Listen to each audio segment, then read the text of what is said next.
Assalamualaikum warahmatullahi wabarakatuh. Kembali lagi bersama kita di channel Pangeran Cahaya.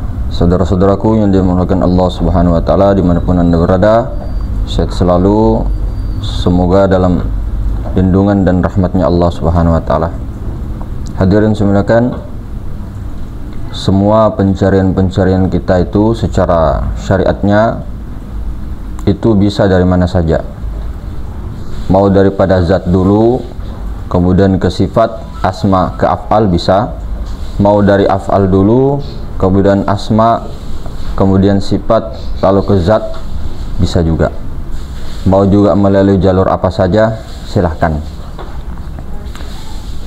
Yang penting ketika paham dengan teori-teori kepahaman itu, kita praktekkan di dalam kehidupan kita sehari-hari. Bagaimana cara prakteknya? Tentunya harus paham dulu, paham tentang rasa dan kesadaran itu. Artinya ketika kita mulai daripada af'al, senantiasa kita hadirkan rasa, rasa kehadiran kesadaran itu, kesadaran Allah Subhanahu wa taala. Jadi kalau kita mulai daripada af'al, kemanapun kita, baik itu di dalam kamar mandi kah, di dalam pekerjaan, dalam lingkungan sehari-hari, senantiasa hadirkan kesadaran Allah, af'alnya Allah. Jadi segala perbuatan pada gerak-gerak daripada batang tubuh kita, alam semesta termasuk hewan-hewan, geraknya awan, terjadi daripada hujan, terjadi daripada gempa bumi sekalipun, atau apapun itu, senangkah kita ataukah sedihkah kita, semua kita rasakan, sadarkan betul-betul, itu semua adalah af'al Allah. Dan tetap berprasangka baik, segala sesuatu yang terjadi semua dengan pasti ada hikmah yang terbesar, meskipun kita tidak menyukainya. Maka inilah praktek ketika sudah paham tentang ini, kita bawa dalam kehidupan kita sehari-hari, kita bawa dalam pembicaraan kita bawa di dalam syariat kita bawa dalam kebiasaan-kebiasaan kita. Bukan hanya kita belajar teori lalu paham lalu selesai, tidak. Tapi kalau sudah dapat rasanya, kesadarannya itu, kemudian mesra di situ terus, nikmatnya tak tertahankan. Jadi nikmatnya itu bukan nikmat seperti berhubungan atau apa, bahkan lebih nikmat daripada itu, karena yang merasakan itu orang-orang yang tahu. Tapi kalau sudah merasakan, diam-diam saja, karena dijelaskan apapun, bagaimanapun, tidak bisa dijelaskan rasa itu. Bagi orang-orang yang mengalami lah, yang mampu merasakan itu. Jadi tidak apa-apa ketika kita mulai daripada af'al, sadarkan terus kesadaran itu. Yang penting ketika dalam kesadaran itu, jangan pernah kita yang merasa sadar di situ. Jangan pernah merasa kita sadar. Nah itu kalau jalur tauhid af'al, ke asma, ke sifat, ke zat, lalu ke Rabbul Izzati, diyakini bahwa ada Tuhannya zat. Sampai situ, kemudian harus turun lagi. Untuk menyempurnakan itu turun lagi sampai ke musyahadatul af'al lagi, memandang lagi af'al lagi. Jadi begitu. Kalau kita mulai daripada af'al, naik kepada zat, kemudian akunya Rabbul Izzati, baru penyaksian itu turun lagi ke af'al. Kalau kita mulai daripada zat, nanti turun sifat, asma, af'al. Nah, yang penting af'al terakhir tuh, af'al yang paling finishnya. Itu kalau jalur tauhidnya. Kalau jalur Nur Muhammad, jadi kita mulai daripada meleburkan diri kepada Rasulullah, ke sifat, ke Nur Muhammad. Kemudian setelah melebur, merasa, kemudian berkesadaran kepada Rasulullah, yang ada hanya Rasulullah, yang melihat, yang mendengar, berkalam hanya Rasulullah, yang bergerak hanya Rasulullah, berkehendak hanya Rasulullah, lebur kita dalam pandangan Rasulullah Sayyidina Muhammad. Maka ketika melihatnya itu, yang melihat Rasulullah, yang mendengar Rasulullah. Semua seperti itu. Baru langkah selanjutnya Rasulullah ini meleburkan lagi dirinya, memfanakkan daripada dirinya kepada zat Allah. Jadi yang tadinya yang melihat Rasulullah, yang dilihat Rasulullah, yang mendengar Rasulullah, yang didengar Rasulullah, sekarang adalah Allah. Allah Ta'ala itulah yang maha ada, la mawjud bihaqqi illallah. Mesralah dalam Rasulullah itu fana, hancur lebur kepada hadrat ilahiyah, hadrat lautan ahadiyah. Maka yang ada hanya zat Allah mutlak semata-mata. Kemudian jangan hanya berhenti di zat saja. Artinya ketika sudah zat, yakini ada Rabbul Izzati. Jangan hanya di Allah Subhanahu wa Ta'ala saja. Artinya nur yang bernama Allah itu. Tapi ada Tuhannya nur. Ada yang menjadikan nur. Ada di atasnya nur. Meskipun nur itu juga ya memang Rabbul Izzati. Memang Rabbul Izzati, semuanya memang Rabbul Izzati. Tapi tidak bisa dikatakan Rabbul Izzati karena ada kedudukannya yang tidak bisa dikatakan itu. Nah, baru setelah itu yakini bahwa akunya Rabbul Izzati, di atasnya zat Allah ya, Ta'ala itu, baru turun lagi ke Rasulullah. Bukan turun penyaksiannya, bukan turun ininya, kesadarannya. Akunya itu tidak turun. Jadi akunya itu menyaksikan daripada Rasulullah. Allah Ta'ala itu perbendaharaan tersembunyi. Dia ingin menjadikan makhluk, dia ingin dikenal, makanya dia mentajallikan dirinya di luar dirinya untuk melihat dirinya di luar dirinya. Harus ada sifat wujudnya kepada Rasulullah. Nah, seperti itu. Jadi betul-betul kita setelah memahami, menduduki itu bukan hanya merasa diliputi, atau kita yang merasa kemudian kita melihat maha ruang, bukan, tapi menjadi maha ruang.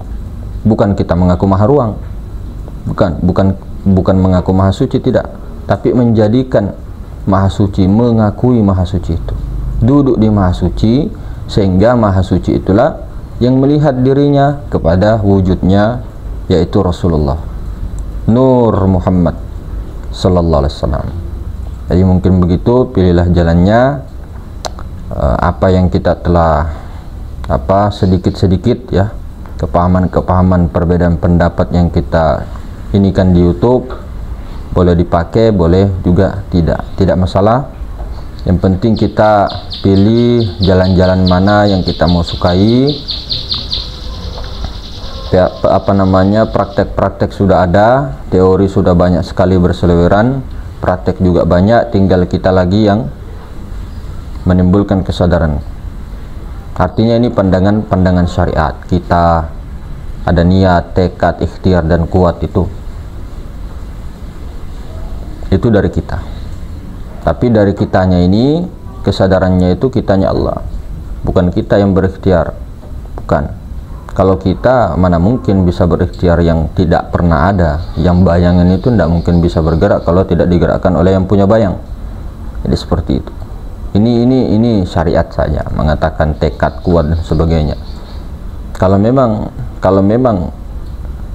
kita semua akan dijadikan daripada kekasih Allah, misal, atau pewaris Rasulullah, maka pasti ada jalannya ke situ. Kalau memang tidak, ya nanti ikhtiar kita itu kurang. Kita tidak sungguh-sungguh jadi orang, jadi insan kamil, meleburkan diri kepada insan kamil. Tidak sungguh-sungguh kita, biasa saja, tidak menuntut, mencari dan sebagainya, biasa saja, menunggu saja hidayah atau menunggu ini semua. Ada juga yang dapat, ada juga yang begitu, tidak belajar, tidak apa-apa, ya silakan saja. Tapi ketika sudah dapat ilham atau apa, jangan mengajar, karena itulah yang menyebabkan kerusakan umat. Ketika itu hanya ilmu-ilmu yang tidak ada gurunya secara zohiriyah, ya itu langsung dapat guru sejati atau maha guru lah, atau dikatakan sirobbaniyah atau apalah. Tapi itu tetap ada tertibnya. Ada guru zohiriyah, ada mazhar Allah Ta'ala yang sempurna, insan kamil, yang memang berguru daripada gurunya ditahqiq sampai Rasulullah. Nah, kalau tidak sampai Rasulullah bagaimana nanti? baru kita membawa mengaku-ngaku ilmu Rasulullah, baru kita mengaku dapat ilham, dapat wahyu lah, segala macam lah, apalah. Jangan sampai kita mengotori ilmu ma'rifat, ilmu hakikat, ilmu spiritual, bikin malu-maluin kalau seperti itu. Jadi harus ada yang tahqiq secara zahiriyah. Kita saja ini di dunia, di dunia ini artinya kita ini, perkara-perkara ini yang nampak ini saja, kalau tidak ditahqiq repot nanti. Jadi kita mengira-ngira dengan bahasa kita sendiri, dengan guru sejati yang ada di dalam. Memang betul guru sejati ada di dalam, tapi pahamilah sebenarnya di dalam itu yang mana, di dalam yang mana. Di dalam dia di luar dia di dalam. Pahami dulu itu. Jadi pahami kata-kata ini. Barang siapa yang mengatakan Allah itu ada di luar dirinya, maka kafirlah dia. Barang siapa yang mengatakan Allah ada di dalam dirinya, zindiklah dia. Siapa yang mengatakan Allah ada di dalam, zindik. Siapa yang mengatakan Allah ada di luar, kafir. Pilih saja. Ya, itu memang fatwa daripada ulama.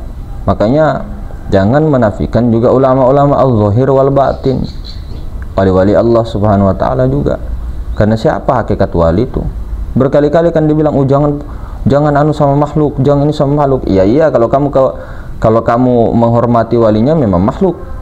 Tapi kalau kamu paham siapa wali itu, siapa juga yang memandang itu, ya, yang memandang siapa, yang dipandang siapa, yang dipuji siapa, yang memuji siapa. Kata-kata kita selalu begitu, selalu kayak mengolok-olok, ngapain ke sana, ke ziarah kubur, ke wali ini, minta berkah begini-begini. Ketika sakit pergi ke dokter, pergi sakit pergi ke dokter, minta diperiksa, nangis-nangis lagi, hatinya langsung ke dokter lagi. La ilaha illallah. Nah ini kalau tidak ini kan bagaimana itu? Bukan syirik itu. Nah, yang disalahkan itu bukan perilaku syariatnya. Meskipun dia sekalipun, misal dia ada ilmu, minta tolong sama jin, syirik itu. Itu kalau dia betul-betul menyembahnya, mengatakan bahwa ada kekuatan pada makhluk itu yang namanya syirik. Tapi kalau dia biasa saja, dengan dia ada cincinnya, mau besar kah, mau seperti 5 kah di sini kah, atau kalungnya kayak bagaimana kah, kalau dia biasa saja untuk aksesoris dengan niatnya tidak ada apa-apa, ya itu bukan syirik. Jadi jangan sampai kita menempatkan syirik, kafir apa segala macam, baru berani mengkafir-kafirkan orang. Kenapa kita tidak bercermin saja kepada diri kita sendiri? Kenapa harus selalu keluar? Kenapa tidak kita islah diri kita, yang belum tentu kita ini juga selamat? Kenapa tidak muhasabah diri banyak-banyak daripada kita melihat kepada orang? Lebih baik seperti itu kan. Jadi mungkin begitu. Lebih dan kurangnya, Assalamualaikum warahmatullahi wabarakatuh.